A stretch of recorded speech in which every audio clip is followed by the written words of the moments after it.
Hey folks, thanks for checking back in. This is 99 here. The perfect pair.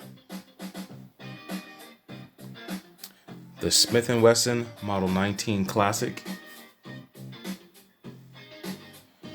and the Henry Big Boy Steel chambered in 357 Magnum /38 Special, both of them. The Henry with the color case hardened finished.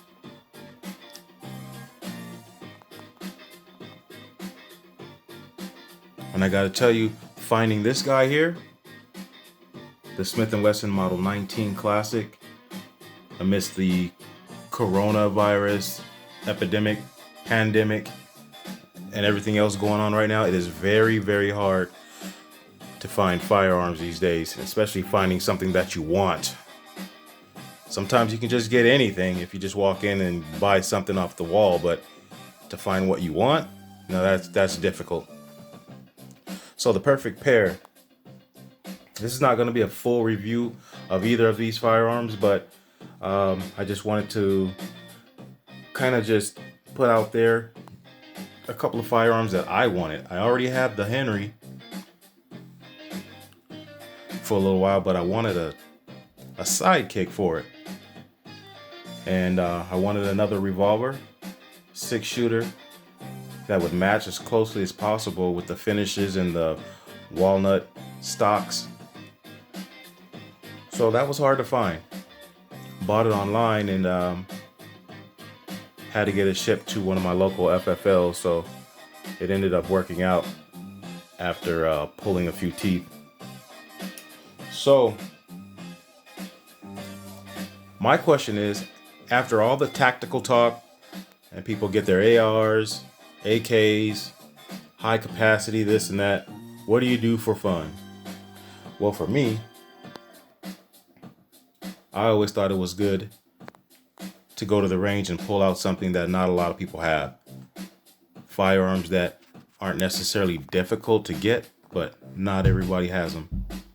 So I enjoy new production of old style things, whether it be the firearms themselves, a pair of old Chuck Taylors,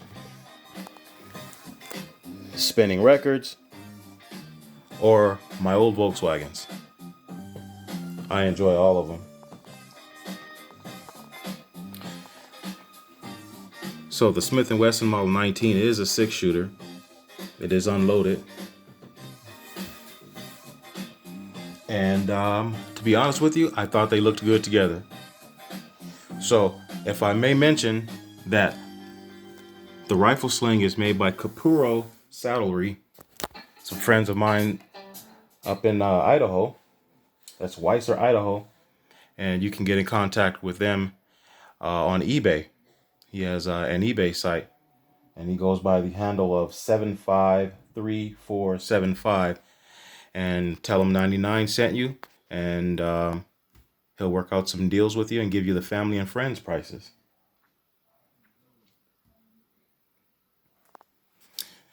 This pair I like.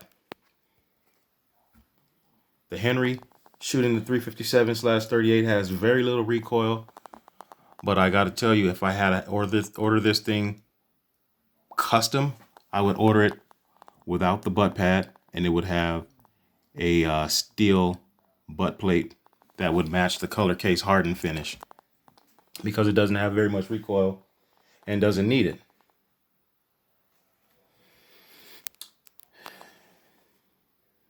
Neither of these firearms are cheap, but they're not very expensive, and they actually both run around the same price these days.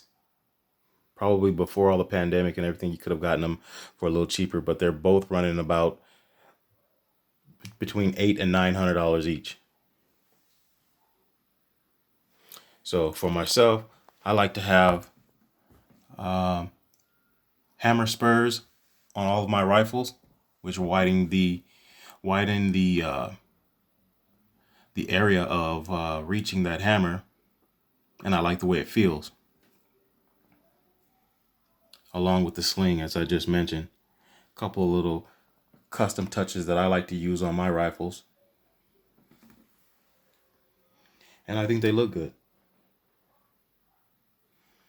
And as far as production on the new styled revolvers that come out that tend to mimic or look like the old 19s or any of the other models, I have absolutely no problem with a new gun that has a lot of the problems fixed, like the forcing cone issues that a lot of people talk about. Sorry about the lighting there, but people talk about the forcing cone issues that are on the bottom here, where it used to be a little shallower, flatter, and would allow this part of the forcing cone to corrode, if not clean, and crack.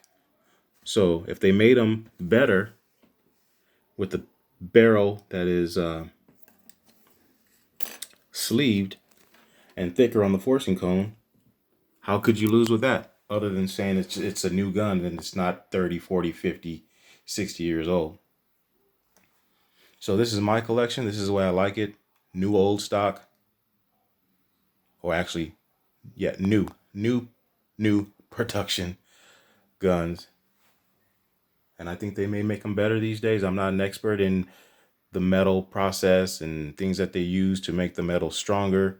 And I'm sure over time they get stronger and stronger. So, do I feel undergunned if I were to carry a revolver on my hip? Nah. After all these years, I can only remember one time in my life that I ever probably needed to have protection like this and didn't have it. And I was probably too young to own one at that time. But since then, never. So why would I feel that way if I had 6 rounds of a very powerful 357 Magnum?